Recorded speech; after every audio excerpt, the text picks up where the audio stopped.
नमस्कार। मेरे सामने 37 वर्षीय व्यक्ति हैं। उनकी हस्तरेखाओं के बारे में हम बात करने जा रहे हैं। सबसे पहले मैं इनकी उंगली लेता हूं और वो छोटी उंगली कनिष्ठा उंगली ज्ञान की उंगली पहुंच गई सूर्य की उंगली के प्रथम पर्व तक। ये बहुत अच्छा संकेत होता है। किस बारे में? व्यक्ति नौकरी करे, व्यवसाय करे, दूसरों पर अपनी छाप छोड़ देता है। यानी कुल मिलाकर अपनी भाषा से दूसरों को आकर्षित करना इस रेखा का सबसे पहला काम है। साथ ही साथ जीवन के अंदर निश्चित रूप से ऐसे व्यक्ति तरक्की को प्राप्त करते हैं। उनका भाग्य कब साथ देगा, कब नहीं देगा, ये मैं हस्तरेखाओं के द्वारा आपको बताने वाला हूँ। कुल मिलाकर यहाँ पर प्रथम पर्व मानसिक मजबूत है, दिमाग से किसी प्रकार की टेंशन नहीं है। सेकंड पर्व देखता हूँ तो व्यवहार के अंदर हल्की बारीक रेखाएं हैं। बहुत ज़्यादा ऐसा नहीं कह सकता कि व्यवहार के अंदर किसी के साथ में ज़्यादा लड़ने की प्रवृत्ति है। धन के आगमन का तीसरा पर्व, यहाँ पर कुल मिलाकर खड़ी हुई रेखाएं निरंतर धन को बताने वाली रेखाओं के रूप में विराजमान हैं। अब बात करता हूँ मैं यहाँ पर आपकी सूर्य की उंगली के बारे में। सूर्य की उंगली और कुल मिलाकर के यहाँ पर प्रथम से देखा जाता है आँखों के रोग, साथ ही साथ देखा जाता है क्रोध या एक्सीडेंट या अग्निकांड, ऐसा कुछ भी यहाँ पर नज़र नहीं आता, या बीपी के रोग। सेकंड पर्वत पर किसी प्रकार की ज़्यादा रेखाएं खड़ी हुई नहीं हैं। राज्य सरकार से किसी प्रकार से लाभ के संकेत यहाँ पर नज़र नहीं आते। तीसरा पर्व यहाँ पर कुल मिलाकर ठीक मजबूत है, परिवार से ठीक पैदा हुए हैं। आइए बात करता हूँ यहाँ पर शनि की उंगली के बारे में। शनि की उंगली पर चक्र है। यहाँ पर आराम से व्यक्ति को रोग पास में नहीं आता है। यहाँ पर किसी भी प्रकार का कोई भी स्थायी रोग भी वर्तमान में इनके पास नहीं है। सेकंड पर्वत पर यदि मैं देखता हूँ तो कोई खड़ी रेखा नहीं, कोई आड़ी रेखा नहीं। ये अच्छा संकेत नहीं होता। यदि आड़ी रेखा हो जाती है तो व्यक्ति पर कर्ज होता है। धीरे धीरे हल्का हल्का कर्ज की रेखाएं नजर आती हैं, लेकिन कहीं भी खड़ी रेखाओं का एक निशान नहीं है। और जब तक वो खड़ी रेखा नीचे वाली उंगलियों की तरह से ना हो, इनकी तरह से, तब तक आपके पास धन के तेज आगमन नहीं बनेंगे। नीचे वाला पर्वत पर जब खड़ी रेखाएं हो, जैसे भी हो, व्यक्ति चाहे कुछ भी स्थिति है, अपने परिवार का भरण पोषण सही से कर पाता है, कर लेता है। आइए बात करता हूँ मैं यहाँ पर आपकी बृहस्पति की उंगली के बारे में। बृहस्पति की उंगली का प्रथम पर्व, किसी प्रकार से कोई खान पान का रोग नहीं, कोई मोटापे का रोग नहीं। साथ ही साथ सेकंड पर्वत पर ये रेखा लग गई, इनके जीवन के अंदर छोटी सी रेखा यहाँ भी दिखाई देती है। ये मैंने हमेशा बताया है कि भाई जब जब ये रेखा लग जाए तो व्यक्ति के जीवन के अंदर उसके प्रेम संबंध जो होते हैं पति पत्नी के बीच में खराब होते हैं। ये रेखाएं यहाँ पर अगर लगी है तो इसका कारण कुछ भी हो, लेकिन ये पति पत्नी के बीच में तनाव रहेंगे, चाहे पत्नी एक है, चाहे दो हैं, चाहे कितनी है। कुल मिलाकर प्रेम संबंधों में भी, या यदि किसी से बाहर भी प्रेम करने लगे तो वहाँ भी वही खटास के संबंध दिखाई देते हैं। अब बात करता हूँ यहाँ पर मैं बृहस्पति के पर्व के बारे में। हल्की हल्की रेखाएं हैं, कुछ संतान से संबंधित चिंताओं के लिए मानी जाती हैं, बाकी यहाँ पर सब ठीक है। चलिए अब बात करते हैं बुध पर्व के बारे में। ये सबसे खराब पर्व है इनका। बुध पर्वत पर किसी भी रेखा का पूरी मजबूती से ना खड़ा होना, ये सबसे बुरा संकेत है। जब तक ये पर्वत शून्य रहेगा, किसी प्रकार की रेखा नहीं होंगी, यानी कि ये एक इशारा सा मात्र है, इससे कुछ नहीं होने वाला। कुल मिलाकर पर्वत पर मेरे हिसाब से मैं कहूँगा कोई रेखा ही नहीं है। जब कोई रेखा नहीं खड़ी होती तो व्यक्ति के पास धन के आगमन निरंतर रूप से नहीं रहते। आज बढ़िया खा लिया, आज बढ़िया कमाई हो गई, कल डाउन हो गया। कुल मिलाकर कोई स्थायी धन की रेखा यहाँ पर एक भी नहीं है। आइए बात करते हैं सूर्य पर्व के बारे में। यश मान सम्मान, राजनीतिक क्षेत्रों से लाभ, सरकारी नौकरी, ऐसा कुछ भी नहीं है। एक रेखा है बस, ठीक है, जो आपके अंदर काम करने के लिए, एनर्जी करने के लिए ठीक रहती है। इस एक रेखा का संबंध ये भी है कि अग्निकारक कार्यों से व्यक्ति को लाभ, वो कैसे होगा ये मैं आपको आगे बताने वाला हूँ। अब देखिए आपका शनि पर्व। शनि पर्व भी खत्म, बुध पर्वत भी खत्म, शनि पर्व भी खत्म। शनि पर्व पर भी कोई रेखा नहीं है। जब शनि पर्व पर एक रेखा नहीं होती तो ये भाग्य का पर्व है। यदि भाग्य के पर्व पर ही रेखा नहीं होगी तो व्यक्ति धन कमाएगा क्या? जब तक इस पर्वत पर कोई स्थायी रेखा खड़ी नहीं होती मजबूती के साथ, तब तक व्यक्ति के जीवन के 2 हो 3 हो छोटी छोटी हो, तब तक व्यक्ति का भाग्य उसके साथ नहीं है। ये बहुत यहाँ कुल मिलाकर के अच्छा संकेत नहीं है। जो बुध पर्वत पर भी रेखा नहीं, भाग्य पर्वत पर भी रेखा नहीं, तो व्यक्ति अपना चूल्हा चलाएगा कैसे अच्छी तरीके से। आइए बात करता हूँ यहाँ पर मैं आपके बृहस्पति पर्व के बारे में। बृहस्पति पर्व से 2 रेखाएं हैं। इबादत कर लेता है ये रेखा, दूसरा प्रयास कर लेता है। इबादत कर लेता है, प्रयास कर लेता है। प्रयास से काम नहीं चलेगा, कुल मिलाकर अधिक मेहनत और सही सोच के साथ सही टारगेट भी चुनना होगा, तभी जाकर जीवन में अच्छे धन की प्राप्तियाँ होंगी। तो बृहस्पति पर्वत कुल मिलाकर बिल्कुल भी अनुकूल नहीं है। अब बात करता हूँ मैं इनकी हृदय रेखा के बारे में। हृदय रेखा बहुत ही मजबूती के साथ में चलती हुई, किसी भी प्रकार का कोई हृदय रोग नहीं।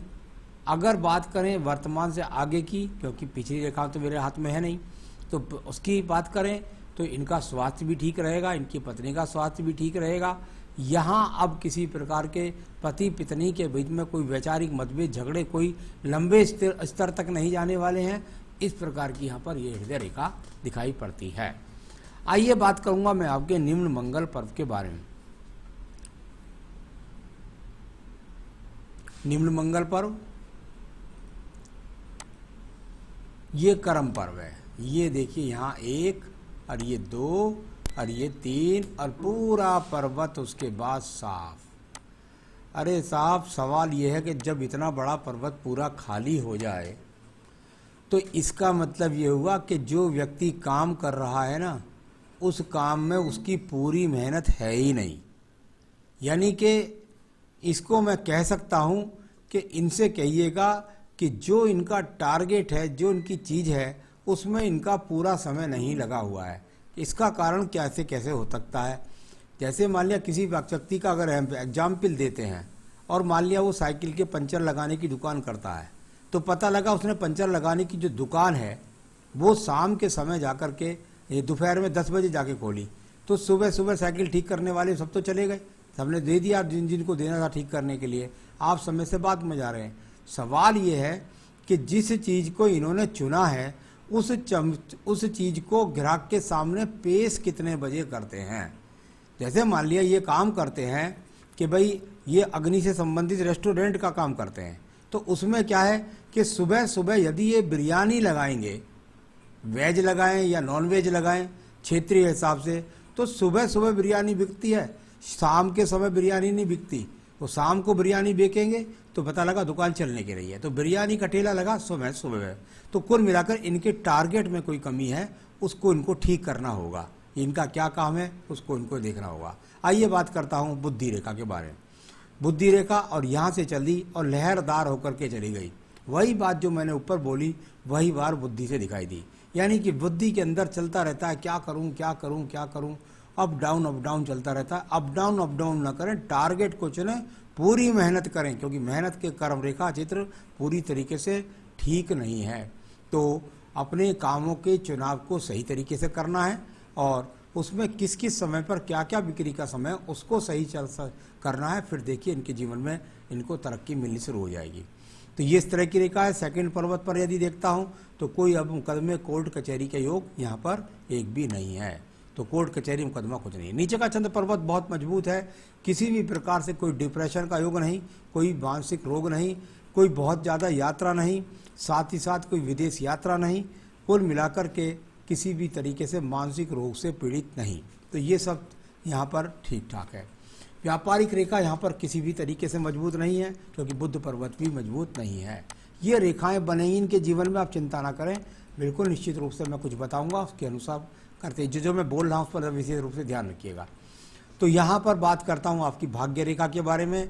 भाग्य रेखा स्वतंत्र रूप से चली और जाकर के सिर ऑफ सिर चलती चली गई और सीधी चल रही है एक ही काम की तरफ, उसको परिवर्तन करने की कोई भी ज़रूरत नहीं है। तो ये इस प्रकार से यहाँ पर आपकी भाग्य रेखा आपके पास अभी, क्योंकि ऊपर पर्वत शनि पर्व तक नहीं पहुँची, जब तक ये रेखा नीचे रहती है हृदय रेखा के, तो उसको बोलते हैं कर्म रेखा, इसके नीचे रहती है। ये कर्म रेखा है, सिर्फ कर्म से कमा रहे हैं, भाग्य अभी साथ नहीं दे रहा। तो बस कर्म मजबूत करिए, इबादत करिए, फिर देखिए भाग्य रेखा भी पैदा होगी, बुद्ध रेखा भी पैदा होंगी और धन के आगमन भी बढ़िया वाले बनेंगे। अब बात करता हूँ मैं एक और रेखा के बारे में। ये रेखा यहाँ से जाकर हृदय रेखा के अंदर जाए, व्यक्ति बहुत सारी बातें मन में छुपा जाता है। अब बात करता हूँ इसके बाद शुक्र पर्व के बारे में। शुक्र पर्व इनका काफ़ी चौड़ा है। जब चौड़ा शुक्र पर्व होता है तो व्यक्ति की लंबी आयु होती है। तो ये अपने आप में संसाधन की बात करें तो कहीं से कहीं तक कोई भी लग्जीरियस जीवन इसके अंदर नहीं है। संतान सुख में संतान उत्पत्ति की रेखा है। इनके हाथ से कोई लड़का लड़की पता नहीं लगता है, वो पैदा करने वाली के हाथ से पता लगता है। यहाँ पर बात करता हूँ आपकी यहाँ आयु रेखा के बारे में। 2 मुखी हो गई है, जीवन का अंत सुखी होगा और कुल मिलाकर के लगभग एज 80 साल के आसपास। तो यहाँ सारी रेखाओं के, पर्वतों के, सबके बारे में मैंने बताया।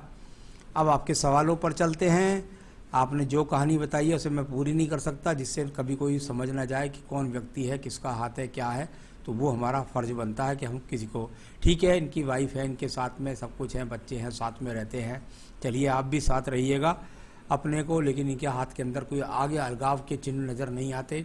कृपया करके अपने जीवन के अंदर प्रयास कीजिए कि इनको सहयोग कीजिएगा और इनको सही राह पर चलना होगा। तो इन्होंने जो भी काम किया है आज तक, वो किया है रेस्टोरेंट से संबंधित और पूरे बचपन से करा। इसको इनको बिल्कुल नहीं बदलना है, क्योंकि सूर्य पर्वत पर ही एकमात्र रेखा खड़ी हुई मिली थी।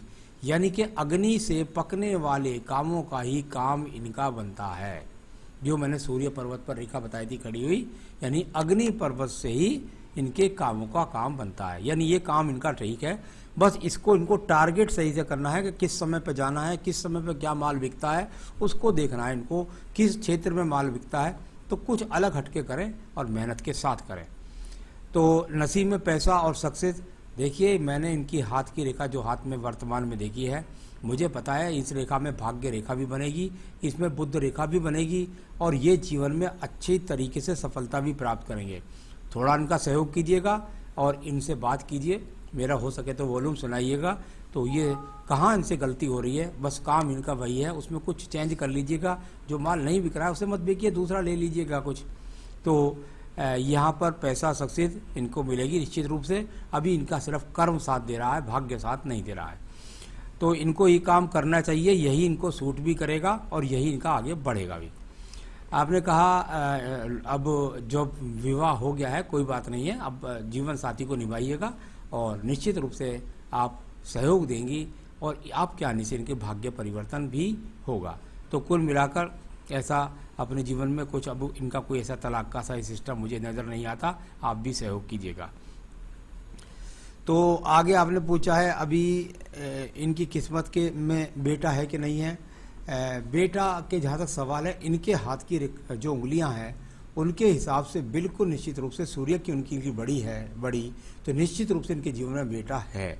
तो ये यहाँ मैं बता देता हूँ, बाकी औरत के हाथ से ज़्यादा पता लगता है। अभी जहाँ ये काम कर रहे हैं, जिस शहर में काम कर रहे हैं उसमें ही करेंगे या दूसरे शहर में करेंगे, इसी शहर में करिए। बस टारगेट सही चुनिए कि क्या माल बिक रहा है और क्या आप बेच रहे हैं, किस समय आपको बेचने जाना है, किस समय आप पहुँच रहे हैं। तो ये सब आपको चुनना है और एक्सपोर्ट इंपोर्ट की कोई भी रेखा इनके हाथ के अंदर नहीं है। तो कहीं उसमें और नुकसान न डालें, इस बात का आपको ध्यान रखना है। अभी थोड़ा लॉकडाउन का समय है, कुल मिलाकर ज़्यादा बिक्री किसी भी व्यापार की नहीं चल रही है, लेकिन इस रात में बहुत अच्छी रेखा बनने वाली हैं। थोड़ा इंतजार करिए और जो जो बातें मैंने बोली उस पर ध्यान करिए। इनसे कहिए आपके यहाँ कोई सूर्य का फातिया होता है तो सूर्य का फातिया पढ़ें। दूसरी बात, चांदी की अंगूठी इसमें बिल्कुल भी ना पहने, किसी भी हाल में इनको चांदी की अंगूठी नहीं पहननी है। और यदि ये कोई रत्न पहनना चाहते हैं, इनको पन्ना पहनने की ज़रूरत नहीं है, इनको मोती पहनने की ज़रूरत नहीं है। इनको यदि आप पहनाना चाहती हैं तो इसमें तांबे की उंगली में एक बेहतरीन सा इनको मूंगा पहना सकती हैं या माणिक्य पहना सकती हैं। आप चाहें तो मूंगा पहनाइए, मुझसे मंगा सकती हैं आप, मैं आपके स्थान तक पहुंचा सकता हूं। तो इनसे कहें यहाँ पर इसमें तांबे में पहने या सोने में पहने, कभी भी चांदी लोहा ना पहने, तांबे या सोने में पहने और मूंगा पहने। तो बस इतना कर लीजिए और सूर्य का फातिया पढ़िए रोजाना कोई होता हो तो, और फिर देखिए आपके जीवन में तरक्की आपको खूब मिलेगी। नमस्कार।